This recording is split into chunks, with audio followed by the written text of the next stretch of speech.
So I thought it would be important to maybe start by just saying that we're created whole and then we become fragmented. And the first way that we become fragmented is an initial split between the persona and the shadow. So our egoic structure has is whole, and then it splits off into a persona and a shadow. And the persona is who we want to be seen as. And the shadow is everything that we do not want to acknowledge about ourselves. So we resist anything that is unacceptable to our self-image. And it's those things that we resist that get shoved down into our shadow. And it leaves us with symptoms like anxiety or phobias or depression. And then we spend our lives fighting against those symptoms and resisting any person onto whom we project our shadow material, which we'll get into projection a little more for anybody who's wondering about that. But for now, I'd just say it's important to note that the shadow is not bad. It's just unconscious.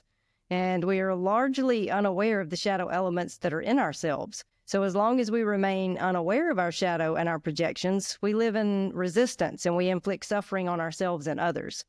And it's even like a physical resistance. A lot of people maybe feel a lot of like muscle tension and tightness, like tightness in the jaw or the forehead, or, people who do meditation often, like the body scans, you notice that you have all of this muscular tension or constriction. And it's because we have these shadow elements, and we're living in a state of resistance perpetually. So one way to kind of get an idea of shadow elements is basically the thing you want to complain about or stop others from doing is that thing where you're sure that your criticism is totally justified and fiercely righteous. This is a shadow issue that's keeping you from liberation. And we see this in the world around us. It's prominent in like the political climate of the world. It's so polarized, projections everywhere, right?